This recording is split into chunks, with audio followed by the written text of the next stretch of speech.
우리는 지난주까지 창세기 1장부터 11장까지의 원 역사를 보았습니다.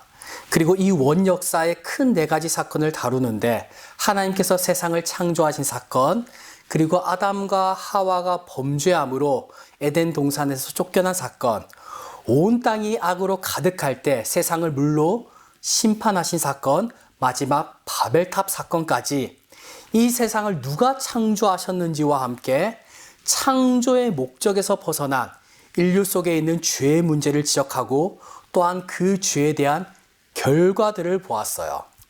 그런데 하나님께서는 우리를 향하여 너희는 어쩔 수 없는 죄인들이야. 그렇기 때문에 그 죄에 대한 결과 당연히 받아들여야 돼 라고 하시지 아니하시고 우리가 가지고 있는 죄에 대한 문제를 해결하실 방법을 계획하시고 또 준비하시죠. 누가 계획하시고 준비하시나요?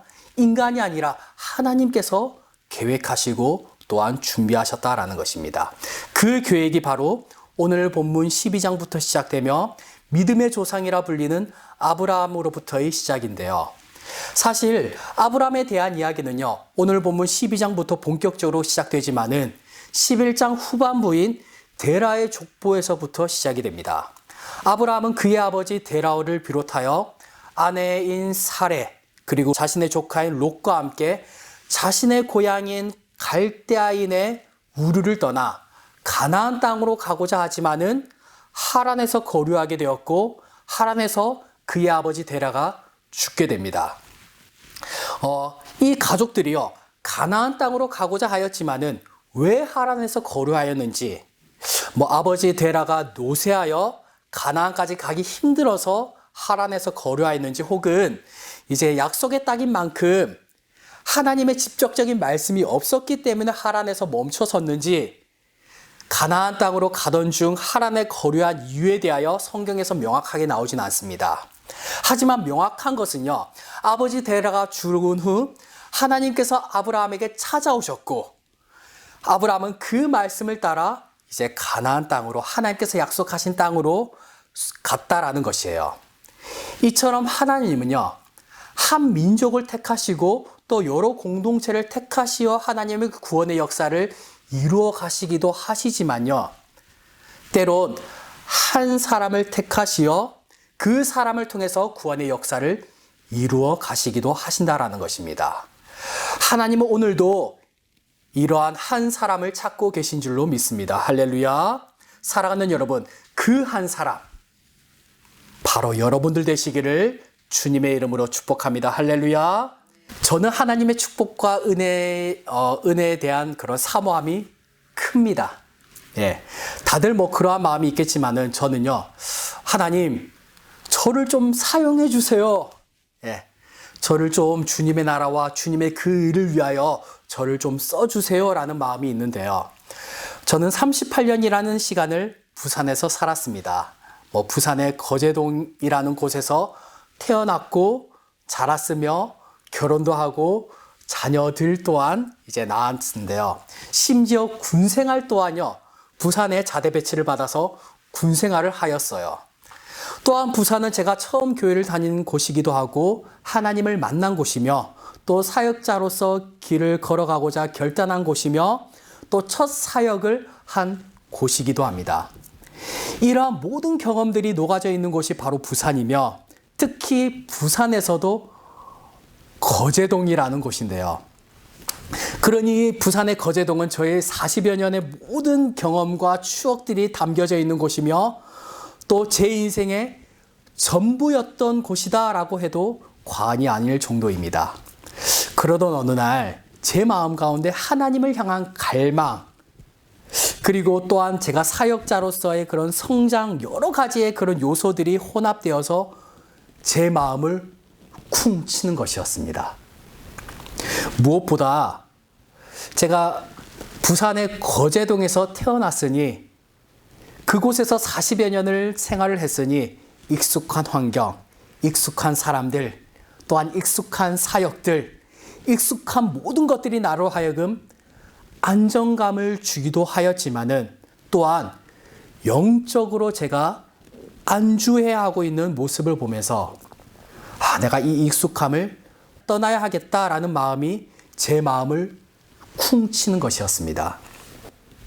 그리하여 저는요, 저의 전부와도 같은 부산을 떠나 이 부천 땅으로 오게 되었습니다. 그 여정은 우여곡절 또한 있었겠죠.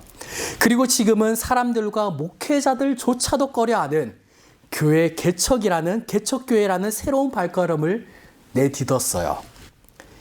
힘들다는 것이 뻔히 보이는데 지금도 그 힘듦을 몸소 느끼고 있는데 그럼에도 하나님께서 주시는 마음, 교회 개척의 마음, 순종하면서 한 걸음 한 걸음 걷겠습니다라는 마음으로 순종의 걸음을 걷고 있는 것입니다. 그리고 그 순종의 걸음을 한 걸음 한 걸음 걸어갈 때 마치 요단강이 갈라지듯이 그 순종의 걸음 속에서 하나님께서 반드시 인도하시고 역사하실 것이라는 믿음으로 그 하나님을 향한 기대감을 가지고 순종의 걸음을 걷고 있습니다. 물론 제가 부산을 떠나서 부천으로 온 것, 그리고 교회 개척에 대한 마음에 순종한 것, 이것과 아브라함과의 순종과 비교할 바가 되지 못할 것입니다. 왜냐하면 아브라함 그 당시에 고향을 떠나 다른 곳으로 이주한다는 것은 정말 그가 가진 모든 것을 버려야 했기 때문입니다. 지금처럼 그때 스마트폰이 있어서 고향 사람들과 연락을 하겠습니까? 혹은 교통수단이 있습니까? 그런데 여러분, 이것이 바로 믿음의 시작이라는 것이에요. 이것이 바로 믿음의 시작이라는 것입니다. 내가 가지고 있는 것을 내려놓는 것이 바로 믿음의 시작입니다. 내가 쥐고 있던 것, 나의 습관과 나의 익숙함을 내려놓는 것입니다. 아브라함이 본토 친척 아비 집을 떠난다라는 것은요, 바로 나의 모든 옛것, 내가 가지고 있던 것, 내가 익숙한 것, 나의 습관들, 그 모든 것들을 버려두는 것을 바로 의미하는데요. 하나님께서 아무리 여러분들에게 축복과 은혜를 주시려고 한다 할지라도요, 여러분들이 손을 펴야 하나님께서 예비하신 축복과 은혜를 줄 수 있지 않습니까? 그런데 지금 가지고 있는 것들 내가 안 놓치겠다라고, 내가 못 놓겠다라고 손을 꽉 쥐고 있는다라면은 하나님께서 예비하신 축복과 은혜를 우리가 어찌 그것을 받을 수가 있겠습니까? 사랑하는 여러분, 우리 하나님 아버지는요, 떡을 달라 하는데 돌을 주며 생선을 달라 하는데 뱀을 주시는 분이 아니라는 사실을 여러분들 기억하시길 바랍니다. 우리 하나님은요, 좋은 것으로, 가장 최선의 것으로 주시는 우리 하나님이십니다. 그렇다라는 것은 내가 내려놓는 그 무엇보다도, 내가 놓치지 않겠다라고 생각하는 그 무엇보다도 하나님께서 주시는 축복과 은혜가 더 좋은 것이고 더 가치 있다라는 것임을 여러분들 기억하시기를 주님의 이름으로 축복합니다. 아브라함은 이처럼요, 자신의 모든 것을 내려놓음으로 하나님께서 예비하신 축복과 은혜를 받게 되는데요. 그 축복과 은혜는 과연 무엇이었을까요? 오늘 본문 12장 1절부터 3절까지 말씀 우리 다 같이 다시 한 번 더 읽겠습니다. 시작. 여호와께서 아브라함에게 이르시되 너는 너의 고향과 친척과 아버지의 집을 떠나 내가 내게 보여줄 땅으로 가라. 내가 너로 큰 민족을 이루고 내게 복을 주어 내 이름을 창대하게 하리니 너는 복이 될지라. 너를 축복하는 자에게는 내가 복을 내리고 너를 저주하는 자에게는 내가 저주하리니 땅의 모든 족속이 너로 말미암아 복을 얻을 것이라 하신지라. 아멘. 하나님께서 아브라함에게 주신 축복을 보면요, 크게 세 가지로 볼 수 있는데요. 바로 땅, 민족, 그리고 복입니다. 먼저 우리가 1절 말씀을 보면요, 하나님이 아브라함에게 보여줄 땅으로 가라라고 하죠. 당시 땅은 기업 그 자체였고, 그리고 그들의 생존이 달려있는 문제였습니다. 물론 오늘날도 건물과 땅이 기업의 요소가 되겠지만은 다른 요소들이 포함되어 그 기업들을 이룹니다. 하지만 당시 농경과 목축을 해야 했던 고대 근동 사회를 보면요, 그들에게 땅은요, 기업 그 자체였다라는 것이에요. 즉, 먼저 하나님은요, 이들이 먹고 생활할 수 있는 기업을 그들에게 주셨고 또한 축복하셨다라는 것입니다. 자, 그렇다라는 것은 우리 하나님은요, 그저 하나님께 갖다 바쳐라 라는 그런 신이 아니라는 거예요. 우리 하나님은요, 집 팔고 땅 팔고 냉장고 팔아서 여러분들의 생업을 포기하면서까지 하나님을 섬겨라라는 분이 아니라는 것입니다. 물론 각 개인의 믿음의 분량에 따라서 다르겠지만은 집 담보를 받아서 빚을 내면서까지 헌금을 한다라는 것은요, 올바른 신앙이 아니라는 거예요. 하나님은 그저 교회에 헌신하고 교회에 헌금 많이 하고 교회에서 기도하고 예배하는 것만 관심을 가지는 분이 아니라 우리가 먹고 사는 것에 대한 문제에 아주 큰 관심을 가지고 계시며 또한 거기에 복 주시기를 원하시는 하나님이시라는 것입니다.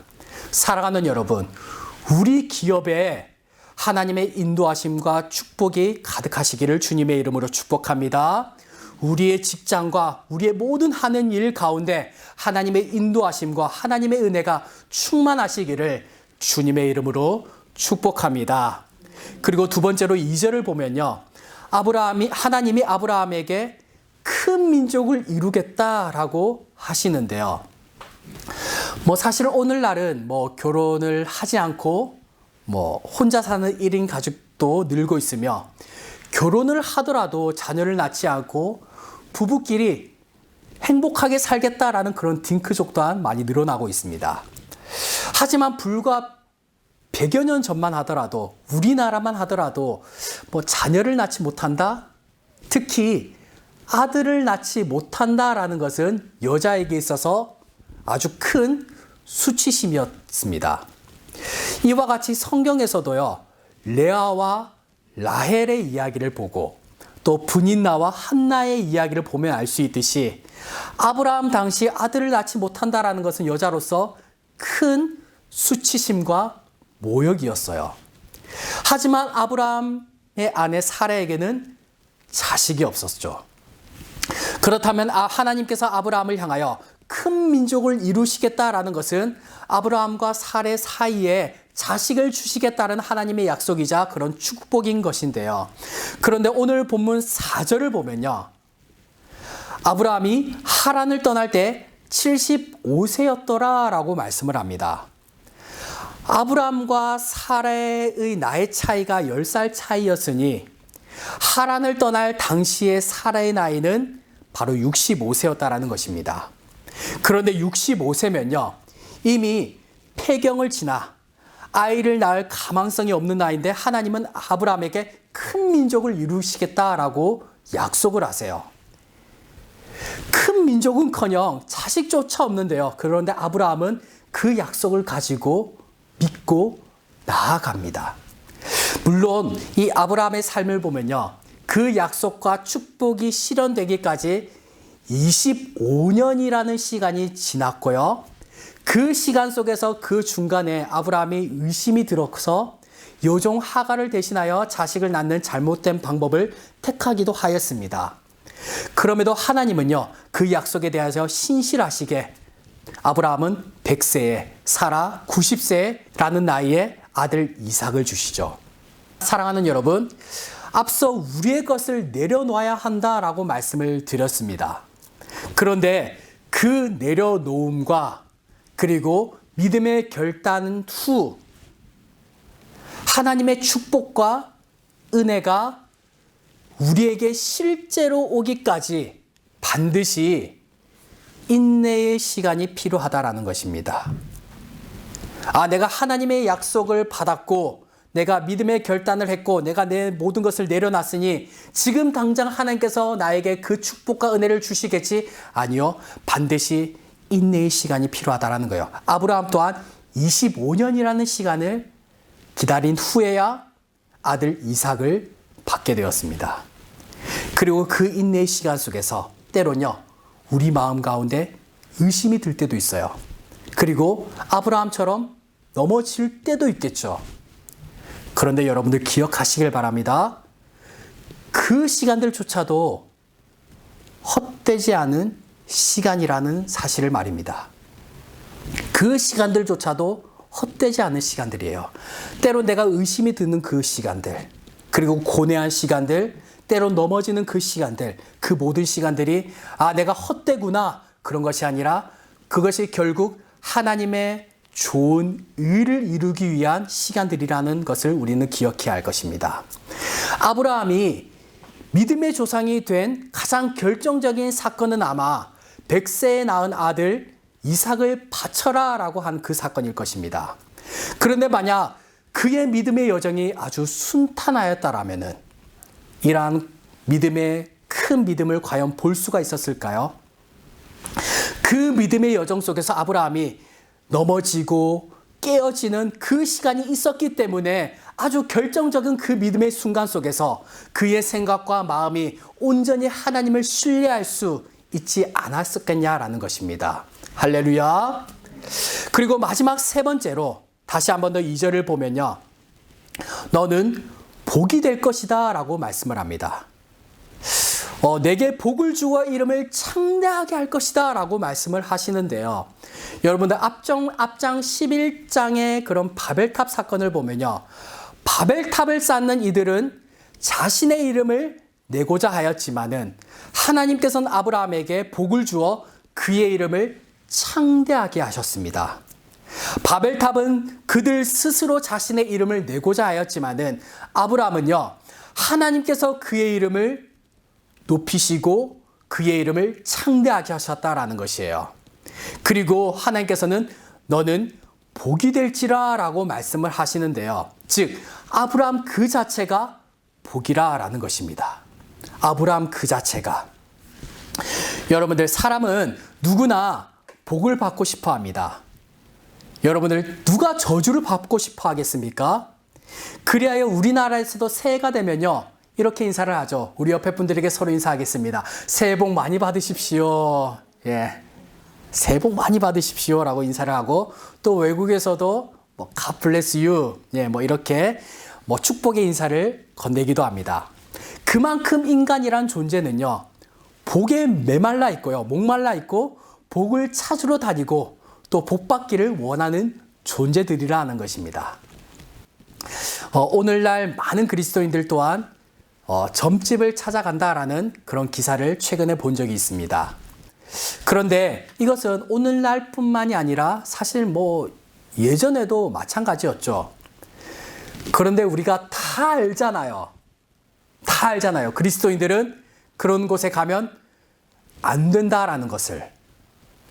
그럼에도 점집에 찾아간다라는 것은요. 자신의 불투명한 미래 속에서 복을 찾고 또 복받기를 바라는 인간의 본성이지 않을까 싶은데요. 그런데 하나님께서는요. 아브라함에게 네가 복이야 라고 말씀을 합니다. 너가 복이야 라고 말씀을 하세요. 사랑하는 여러분, 하나님께서 아브라함에게 너는 복이야 라고 하신 것처럼 오늘도 우리에게 말씀하실 줄로 믿습니다. 네가 복이야. 하나님께서 여러분들에게 너가 복이야 라고 말씀을 하고 계세요. 그렇다는 것은요. 우리 자체가 복이라는 것이에요. 그렇게 우리 자체가 복인데 복 어디 없냐? 라면서 막 복을 찾아다니고 다른 엉뚱한 곳에서 복 받기를 바라는 모습 여러분도 웃기지 않습니까? 우리 자체가 복인데 복이 바로 여기 있는데 다른 엉뚱한 곳에 복 찾고 있는 모습이요. 웃기지 않냐라는 것이에요. 여러분들이 복이라는 것입니다. 제가 복이라는 거예요. 우리 옆에 분들에게 이렇게 한번 인사했으면 좋겠습니다. 당신이 복 덩어리입니다. 이렇게 우리 서로 인사하겠습니다. 당신이 복 덩어리예요. 그런데 여러분 여기서 중요한 것은요. 이러한 아브라함을 하나님께서 찾아오셨다라는 것입니다. 하나님께서 아브라함을 먼저 부르시고 찾아오셨다라는 것이에요. 모세 또한 마찬가지죠. 모세도 하나님께서 찾아오셨고 베드로도 예수님께서 먼저 찾아오셨고 바울 또한 하나님께서 부활하신 예수님께서 찾아오셨죠. 그리고 우리 또한요. 주님께서 먼저 찾아오셨고 또한 찾아오십니다. 그때 우리가 해야 될 것은 무엇일까? 바로 우리의 마음의 문을 열어야 하는 것입니다. 요한계시록 3장 20절은 이렇게 말씀합니다. 볼지어다 내가 문 밖에 서서 두드리노니 누구든지 내 음성을 듣고 문을 열면 내가 그에게로 들어가 그와 더불어 먹고 그는 나와 더불어 먹으리라. 아멘. 주님께서 찾아오셔서 우리의 마음 문을 두드리시는데 우리는 그 마음의 문을 열어야 한다는 것이에요.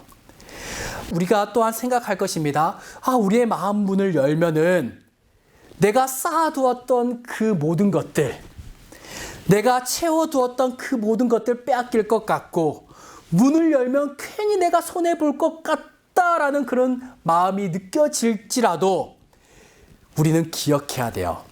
내가 쌓아두었던 것들, 내가 채워두었던 것들, 내가 쥐고 있던 그 무엇이라 할지라도 더 좋은 것으로 채워주시는 우리 하나님이시라는 사실을 말입니다. 그렇게 우리를 향한 하나님의 부름은요, 바로 복을 위한 부름입니다. 복을 위한 부름. 아브라함에게 너는 복이 될지라 라고 하신 것처럼 우리 또한 복 그 자체로 부르신다라는 사실을 기억하시기를 주님의 이름으로 축복합니다. 사랑하는 여러분, 여러분들은 하나님의 귀한 자녀들로서 복 그 자체입니다. 복은 다른 어떠한 곳에 있는 것이 아니라 바로 여러분들 안에 있어요. 왜냐하면은 우리와 함께 하시는 예수님이 바로 복의 근원 되시기 때문입니다. 우리 모두 그 복 되신 예수님을 따라 내가 가지고 있는 그 무엇보다 귀한 것으로 채워주시는 주님을 신뢰하며 이번 한 주도 우리가 믿음의 발걸음 속에서 복을 누리고 또한 나눌 수 있는 우리 모든 성도들 되시기를 주님의 이름으로 축복합니다.